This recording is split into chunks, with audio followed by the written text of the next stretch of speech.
Halo guys, selamat datang kembali di channel Kisah Rasa. Pada video sebelumnya, kita telah membahas mengenai bagaimana tradisi pemakaman Fir'aun setelah peradaban Mesir kuno meninggalkan tradisi membangun piramida dan beralih membangun makam-makam bawah tanah yang kita kenal dengan kompleks pemakaman Valley of the Kings. Sekarang, kita bergeser sedikit ke tempat istimewa lainnya, yang menyimpan keindahan abadi dan kisah cinta yang megah. Valley of the Queens, atau Lembah Para Ratu. Disinilah kita menemukan makam yang menurut para arkeolog dianggap sebagai yang paling indah dari semua makam di Mesir, makam milik Ratu Nefertari, istri agung dari Firaun Ramses II. Oleh karena itu, hari ini kita akan membahas mengenai Valley of the Queens dan menyelami kisah Nefertari. Siapa dia, bagaimana perannya dalam dinasti Mesir, dan mengapa makamnya dianggap sebagai salah satu karya seni termegah dalam sejarah manusia.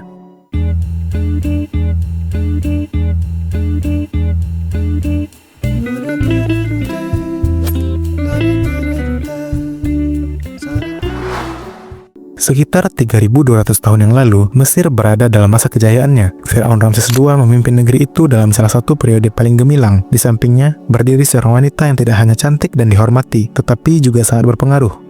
Nefertari married Mut, yang berarti Nefertari kekasih Mut. Mut adalah Dewi Langit dan Ibu, menurut kepercayaan masyarakat Mesir kuno. Ramses II dikenal karena proyek-proyek bangunannya yang megah, termasuk kuil Abu Simbel dan perluasan Karnak. Namun, perhatian dan penghormatan khusus ia curahkan untuk Nefertari. Cintanya kepada sang permaisuri bukan hanya tercermin dalam tulisan-tulisan dan monumen, tetapi juga dalam tempat peristirahatan terakhir yang luar biasa indah, QV66, makam Ratu Nefertari di Lembah Para Ratu. Lembah Para Ratu, atau dalam bahasa Mesir kuno disebut Taset Neferu, yang berarti tempat anak-anak raja, adalah kawasan pemakaman yang diperuntukkan bagi para istri, putri, dan pangeran dari dinasti ke-18 hingga ke-20. Letaknya hanya beberapa kilometer dari Lembah Para Raja, tepat di barat daya Thebes, yang sekarang dikenal sebagai Luxor. Selama ribuan tahun, Lembah Para Ratu terkubur di bawah pasir dan dilupakan dunia. Penemuan pertama Lembah Para Ratu terjadi pada abad ke-19, namun perhatian dunia baru benar-benar tertuju pada tempat ini setelah penemuan makam QV66 oleh arkeolog Italia Ernesto Schiaparelli pada tahun 1904. Saat itu, sebagian besar makam telah dijarah, tapi makam Nefertari masih mempertahankan sebagian besar dekorasinya yang menakjubkan. Schiaparelli mengaku terpukau oleh warna-warna yang masih terang meski telah terkubur lebih dari 3.000 tahun. Ia menyebut makam ini sebagai sebuah keajaiban seni kuno. Dari lebih dari 90 makam yang ditemukan di lembah ini, makam QV66 milik Ratu Nefertari menjadi yang paling terkenal karena keindahan lukisan dindingnya yang luar biasa. Di balik kemegahan pemerintahan Ramses II, terdapat sosok wanita yang tak kalah agung dan berpengaruh, Nefertari. Ia bukan hanya permaisuri tercinta, melainkan juga figur yang memainkan peran penting dalam struktur politik, spiritual, dan diplomatik Mesir kuno. Bergelar istri agung kerajaan, Nefertari menempati posisi tertinggi di antara para istri Firaun. Namun, gelar itu tidak hanya sekedar penghias nama. Ia adalah simbol dari peran nyata dan signifikan dalam kehidupan istana. Nefertari hidup pada masa di mana permaisuri kerap kali berada di bayang-bayang suaminya. Namun, berbeda dari kebanyakan wanita istana lainnya, ia tampil berdampingan dengan Ramses II, baik secara simbolik maupun dalam peran yang dijalankannya.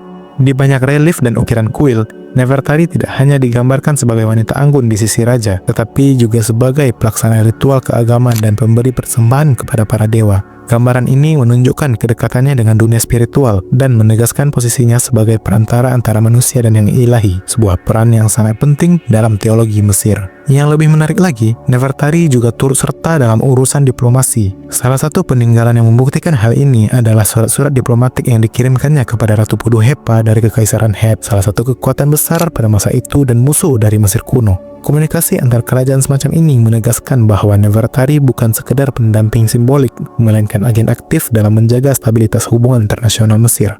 Ia bukan hanya wanita di balik takhta, melainkan bagian dari takhta itu sendiri. Dalam dirinya, kecantikan, kebijaksanaan, dan kekuasaan berpadu dalam satu sosok yang tak tergantikan. Dan seperti sang raja yang mengabadikan dirinya dalam patung dan kuil, Ramses II juga tak ragu mengabadikan cintanya pada Nefertari dengan cara yang lebih agung dari sekedar kata-kata. Puncak dari penghormatan terhadap Nefertari bukan hanya terlihat dari gelar atau perannya di istana, tetapi juga dari tempat peristirahatan terakhirnya yang megah, makam QV66 di Lembah Para Ratu. Makam ini sering dijuluki sebagai katedral seni lukis makam Mesir kuno, dan gelar tersebut bukanlah pujian kosong. Begitu seseorang melangkahkan kaki ke dalamnya, ia seolah diajak masuk ke dalam dunia lain, sebuah ruang transendental yang menyatukan seni, spiritualitas, dan keabadian.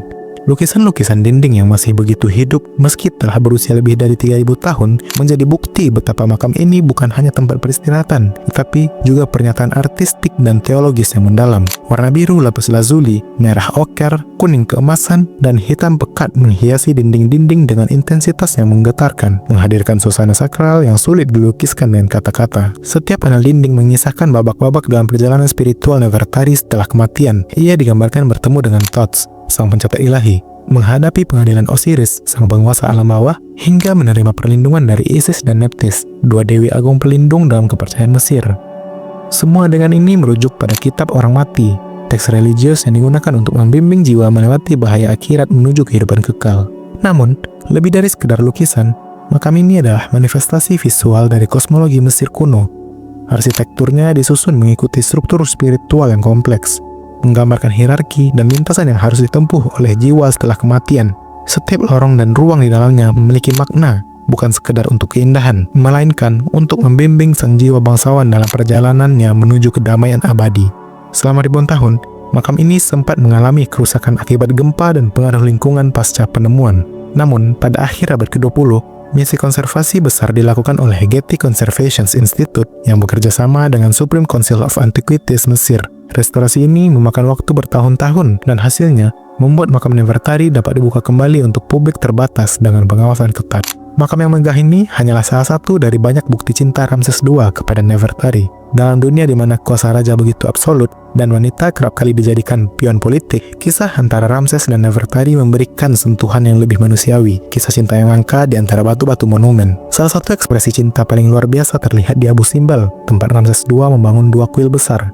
Di sebelah kuil utama yang ditujukan untuk dirinya dan para dewa utama Mesir, berdirilah kuil kedua yang lebih kecil, namun tidak kalah pentingnya, yang didedikasikan khusus untuk Nefertari. Yang membuat kuil ini begitu luar biasa adalah bagaimana Nefertari digambarkan di dinding dan patung dengan tinggi dan posisi yang setara dengan Ramses II itu sendiri. Dalam dunia Mesir kuno, ini adalah pernyataan yang menentang kebiasaan. Sang permaisuri bukan berada di bawah, tetapi sejajar dengan Firaun. Bagi masyarakat Mesir kuno, simbolisme adalah segalanya.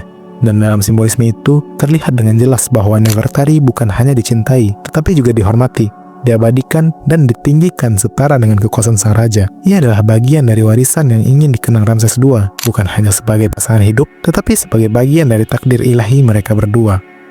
Sebagai istri agung, Nefertari hidup di tengah kemewahan istana kerajaan di Tebes. Ia didampingi oleh staf kerajaan, pendeta wanita, guru istana, dan pengasuh kerajaan. Ia berperan aktif dalam ritual kenegaraan, pemujaan terhadap dewa-dewi, serta pendidikan anak-anak bangsawan, termasuk calon pewaris takhta. Statusnya sebagai istri utama memberi pengaruh besar terhadap tata istana. Dalam berbagai teks, namanya muncul bersanding dengan Ramses II dalam urusan kenegaraan. Namun, yang membuatnya istimewa adalah bagaimana ia dikenang tidak hanya karena statusnya, melainkan karena karakter dan kecerdasannya. Hingga kini, mumi Nefertari belum pernah ditemukan secara resmi. Apakah ia benar-benar dimakamkan di QV66 ataukah jasadnya pernah dipindahkan untuk menghindari penjarahan? Pertanyaan ini masih terbuka. Yang tersisa hanyalah makam yang sebagian telah rusak karena pencurian, namun keindahan seninya tetap bertahan. Sebagian arkeolog bahkan mengusulkan bahwa QV66 lebih merupakan semacam galeri transendental dibandingkan makam jenazah biasa. Ini menunjukkan bahwa kematian dalam pandangan Mesir kuno adalah perjalanan spiritual, bukan akhir dari eksistensi. Nefertari bukan sekedar ratu, ia adalah simbol dari keharmonisan antara kekuasaan, cinta, seni, dan keyakinan spiritual. Makamnya QV66 menjadi perwujudan konkret dari bagaimana Mesir kuno menggabungkan antara fungsi religius dan estetika secara sempurna. Dari warna-warni yang memikat hingga kisah diplomatik sang ratu, semuanya menyatu dalam satu ruang sakral yang menyampaikan pesan abadi.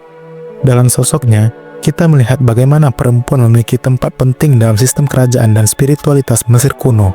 Dan melalui peninggalannya, kita diajak menyaksikan cinta yang tak lekang oleh waktu antara seorang Firaun agung dan istri yang ia muliakan hingga ke alam baka. Demikianlah kisah tentang Ratu Nefertari dan makam termegah di Queen's Valley. Semoga video ini dapat bermanfaat dan membuka wawasan kita tentang betapa tingginya peradaban Mesir kuno dan bagaimana mereka mengabadikan cinta dalam bentuk yang tidak hanya agung tetapi juga indah. Oke lah, sekian aja video kita kali ini. Mohon maaf kalau ada kesalahan dalam penyampaian atau ada informasi yang keliru. Silahkan komen kalau ada saran, perbaikan, atau apapun agar channel ini dapat lebih improve dan bisa memberikan informasi-informasi yang lebih menarik, lebih baik, dan lebih akurat lagi. Jangan lupa tinggalin jejak ya. Thank you.